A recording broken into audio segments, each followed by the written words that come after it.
Ayan, good afternoon. Linggo ngayon ng hapon, December 10. Dito mga babae, napakadaming mga namasyal ngayong hapon na to dito sa ating Dolomite Beach, no? Ayan. Yun, napakadami. Ang ano lang dito yung trash boom mga babae na anod na rito, no? So, balita natin hatakin daw yan ulit next week pa laot na, no? Kasi parang naging ano na siya istorbo na sa mata. Instead na yan ay tumungtong yung mga ibon dyan, lalong lalo na yung mga ibong tagak, hindi na kasi abot na abot pag binato. Ay kahit pa paano yung ating sunset na lumabas kapiranggot. Ayan grabe, ang daming mga kababayan natin nandito.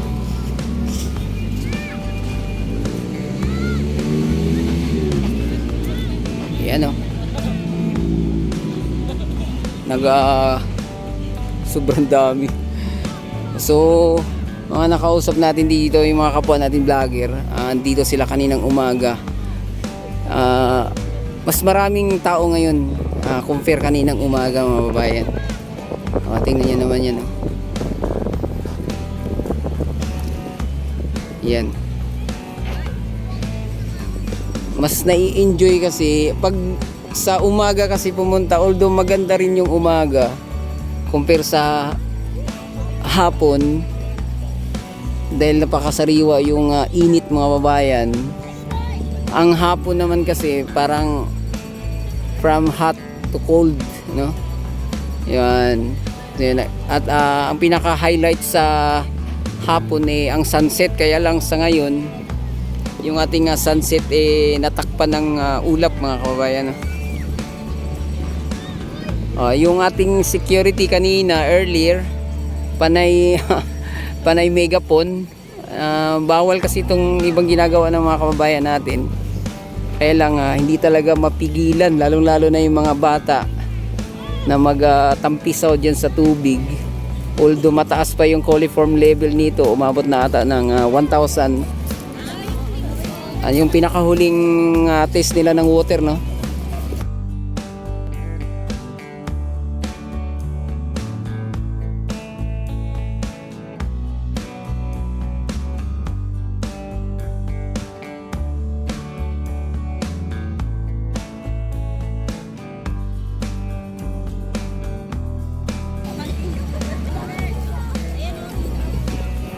Ayan mga babayan, no? So tuloy-tuloy lang yung nag-aabang lang to ng hanggang alas 6 mga babayan pag palabas na ng mga tao rito, no? Ang dami talaga sa totoo lang.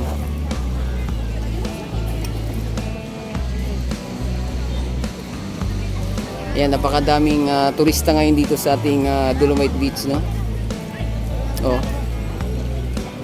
At mayroon pang rito, may mga student na nag-promote ng kanilang school product, no?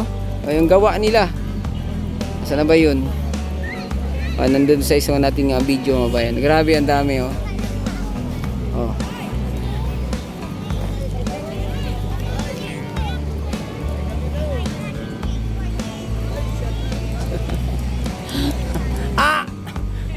ayahay na matao.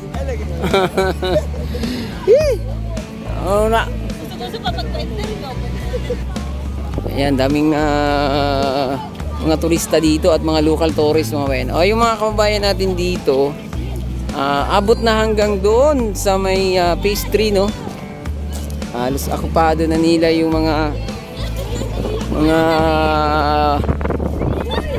rito, Dolomite Beach mga bayan. Tingnan nyo naman, ayan.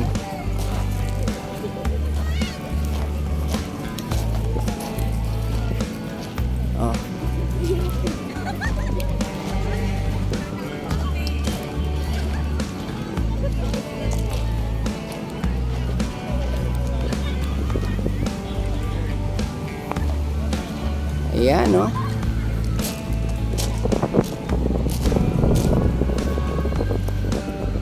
nawala na rito yung mga foreigner na yung parang mga Arabo.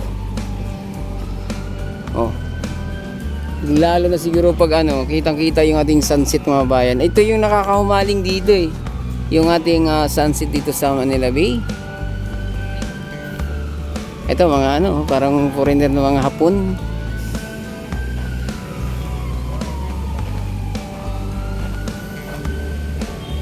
Oh, ganda. Ganda ng ating Dolomite Beach mga bayan. At yung ating Star City, yung Ferris wheel dun, umilaw na.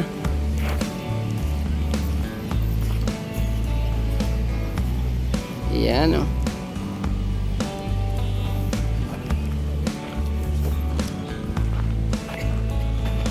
Oh, yung mga nagtambay lang sa mga seawall, yung dating seawall mga bayan, ayan. Oy, delikado, parang uulan talaga kanina pa to oh.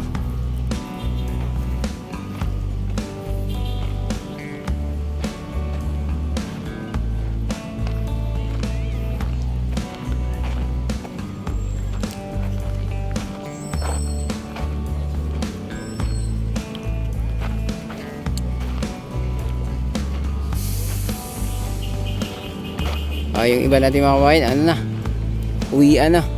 Makulimlim na rin kasi no, at parang ano na rin tawag dito, parang uulan.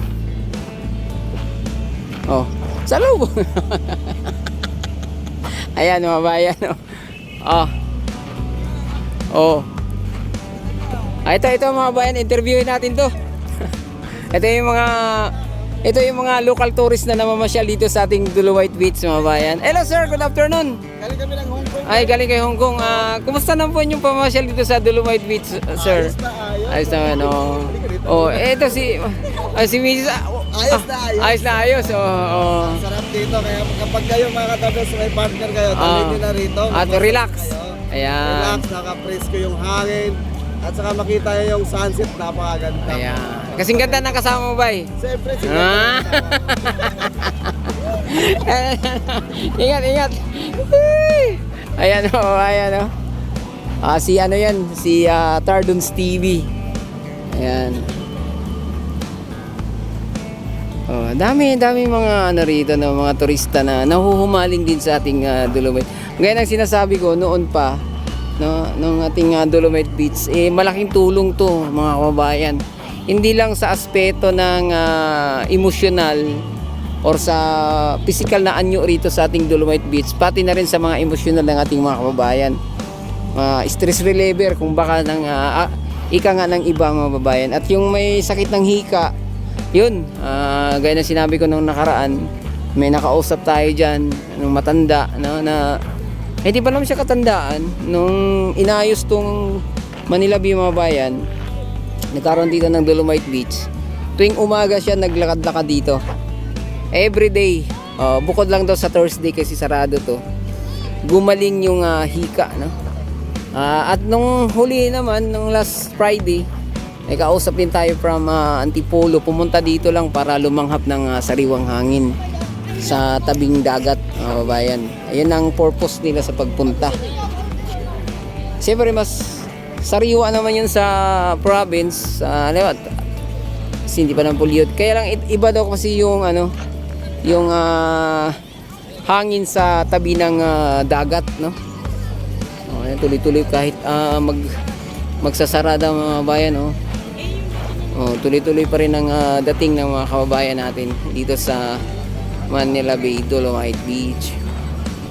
Ayan, di ba? Kita nyo naman yan, no?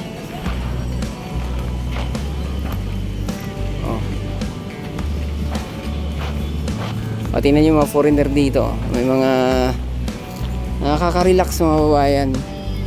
Ang dami. Parang ayaw pa nga bumitaw tong iba, no? Safety dito, wag lang mag-ingat pa rin. Although safety rito sa mga ano, yung mga krimen kasi dito naman yung mga pulis natin. Kaya lang yung mga mando, ayan, mayroon yan dito.